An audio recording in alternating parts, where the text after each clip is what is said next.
hurricanes, tropical cyclones, intense rainfall, heat waves and melting glaciers, drought, flooding, tornadoes, and who could forget the disaster brought about by Typhoon Ondoy, where millions of our countrymen lost their homes, loved ones, and their livelihood, all because of one intense typhoon. Have you noticed that these extreme weather events have been increasingly frequent and intense lately? This and other natural events mentioned comprise the manifestations of what is referred to as climate change, that is eventually starting to affect the way we live our lives today. So what is climate change? According to the United Nations Framework Convention on Climate Change, it is a change in climate which is attributed directly or indirectly to human activity that alters the composition of the global atmosphere, which is in addition to the natural climate variability observed over a comparable period of time. Basically, climate change is brought about by an increase in temperature of the Earth's surface due to the rapid accumulation of greenhouse gases in the atmosphere, which in turn result to extreme changes in weather events and sea level rise. Such events would then create several impacts on the major sectors of society, such as coastal and marine ecosystem, agriculture, health, forestry, and biodiversity and water resources. According to the fourth assessment report of the Intergovernmental Panel on Climate Change, or IPCC, the rise in temperature has been likely caused by human activity, which resulted to increases in the release of greenhouse gases in the atmosphere. A greenhouse gas is a gas in the atmosphere that can both absorb and emit radiation. These greenhouse gases include water vapor, clouds, carbon dioxide, methane, nitrous oxide,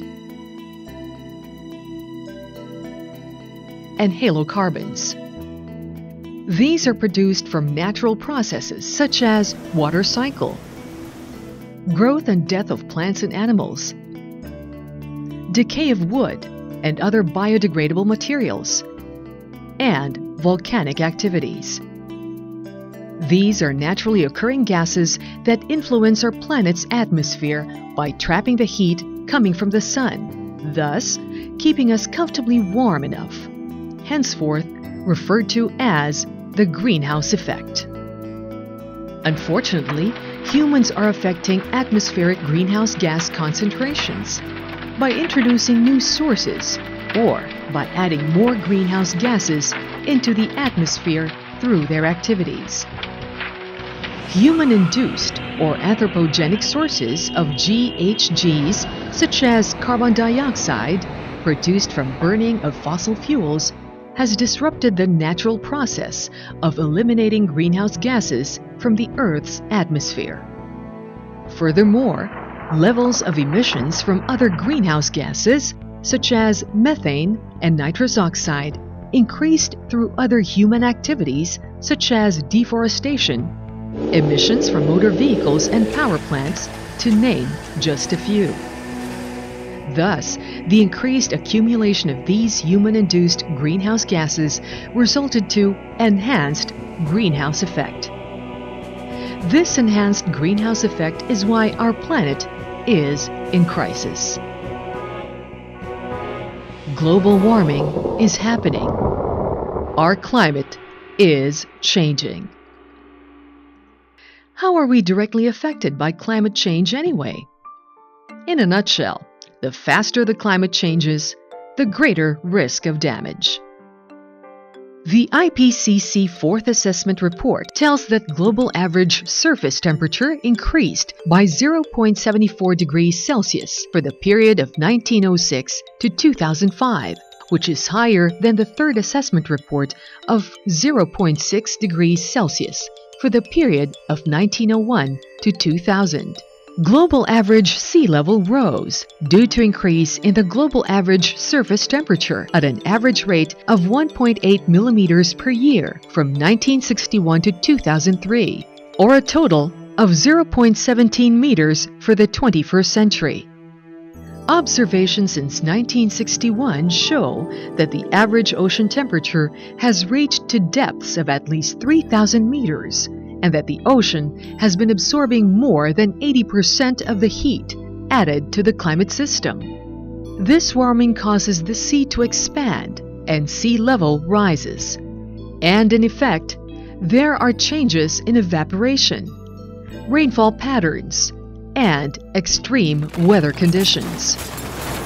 Future projections of further warming and increasing sea level rise within the 21st century may bring about a chain of disastrous events that may in turn exacerbate major sectors such as coastal and water resources, agriculture, forest and biodiversity, human health, industry, and energy. So, what is our country doing about this? As a country party to the United Nations Framework Convention on Climate Change, or UNFCCC, the Philippines is committed to prepare and submit our national communication highlighting our national greenhouse gas inventory, which shall be periodically updated and published.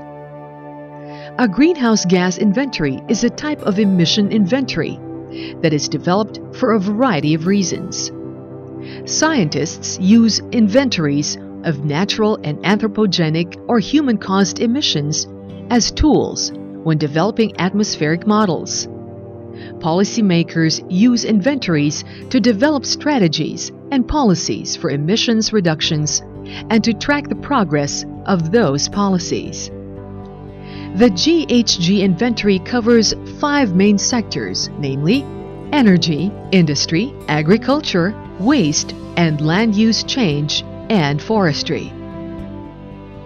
After years of ignoring reports and warnings from the scientific community, governments from all over the world are now starting to heed the call for change. Even if global warming and sea level rise are expected to continue for centuries, we can still slow down its effects either by reducing or storing emissions of greenhouse gases in our present and future activities. Thus, these are referred to as mitigation measures. Here in the Philippines, several mitigation measures have been initiated by our local agencies, addressing the 5 main sectors. In 2005, the Bangi Bay Wind Energy Project was born. As the first wind farm in Southeast Asia, the Bangi windmills supply 25 megawatts to the Luzon grid. Through the project, highly polluting diesel-based power generation will be displaced, thereby reducing emission of greenhouse gases and other pollutants. Our government is currently very active in promoting alternative fuels for the transport sectors. You may have seen these prototypes roaming our streets today. They are the CNG buses that run on compressed natural gas, electric jeepneys and tricycles, and the most popular choice for the masses, the MRT and LRT systems. The Kalinisan Laundry installed a biomass-based boiler to replace its existing bunker fuel-fired boilers. Gawa po kami ng mga laundry services ng malalaking hotel, hospital, ganun din po yung mga uniforme. Ang boiler po namin, ang gatong nga po namin ay IPA, mga 3 truck per day or around 60,000 kilos. So ang planta po namin, nag-operate po kami ng 7 days a week, 365 days in a year. So ganun po karami yung ipang ginagamit po namin. The boiler utilizes rice husks as the primary biomass fuel for heat generation. The steam generated will be used in the laundry facility, while the excess will be sold to neighboring industrial facilities.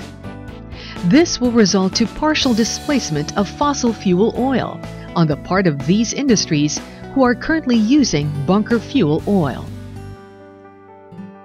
In 2007, the local government of Quezon City signed an agreement with Italy-based environmental firm Pangea Green Energy and its local counterpart Pangea Philippines for the development and implementation of the biogas emissions reduction project.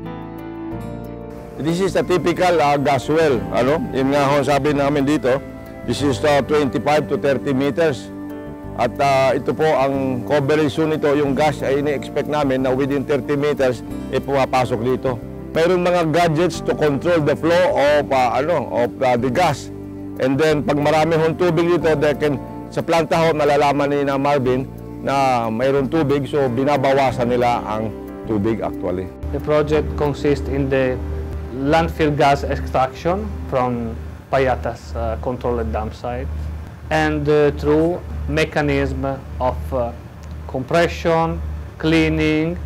The project destroys the methane that is included inside the landfill gas and produce electricity for the plant at moment, and also destroy the methane in a big flare. The power of the flare is 2,500 cubic meter per hour. The project is able to produce 100,000 tons of CO2 avoided each year. And then based on the CDM procedure, it's a big-scale project. The project, which converts biogas emissions into electricity, will reduce greenhouse gas emissions, resulting to improved air, water and soil quality, eliminate fires and explosion hazards, and trash slides in the dump site. The Philippine Sinter Corporation is a standalone iron ore sintering plant located in Mindanao. Now we are here in the area where our sinter cooler waste heat recovery plant is located. With this construction, Philippine Sinter Corporation has substantially reduced carbon emission, which could have been generated from a fuel-based power plant. The corresponding power generated from this plant has helped the company manage the power requirement, especially during these critical times wherein power availability in Mindanao has become scarce. The plant takes inputs of iron ore, coal, and limestone and processes them ready for use in blast furnaces. The sintered ore is exported to Japan for use in integrated steelworks. The sintered ore is produced at very high temperatures, then cooled before being stored.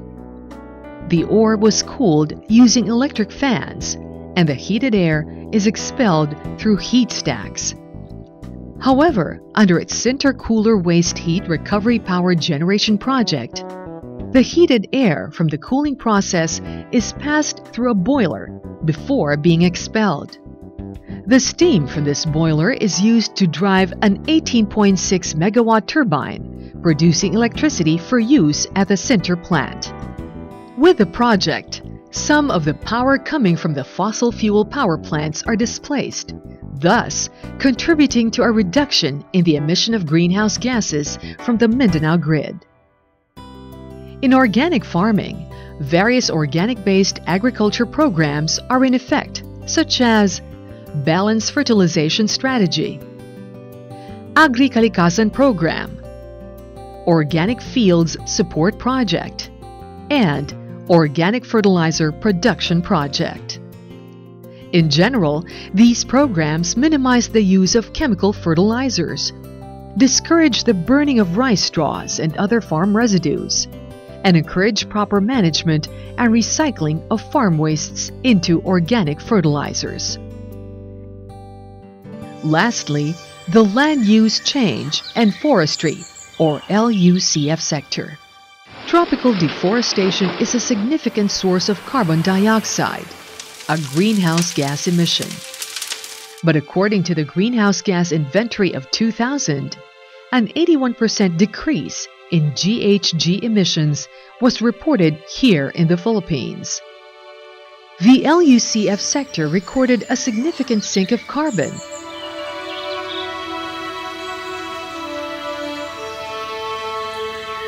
This is probably the result of lower deforestation rates from 1990 to year 2000.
If you think that it is the sole responsibility of our leaders to reduce greenhouse gases, think again. Every individual is responsible in taking care of our God-given surroundings. Now that we are in a global crisis, each person has a moral responsibility to do his part. Here are some very doable measures that you can do starting now. Share with your friends and family what you have learned from this presentation. Save electricity by turning off lights that you don't need and by using energy-efficient appliances. Items left on standby can use up to 85% of the energy they would use if fully switched on. Turn them off at the wall. It doesn't take long. When using a washing machine, ensure there is a full load. Take your phone charger out of the wall. It uses energy even when it's not charging your phone. Always use the correct size of saucepan, and when heating water, only use the amount you need. A dripping tap can be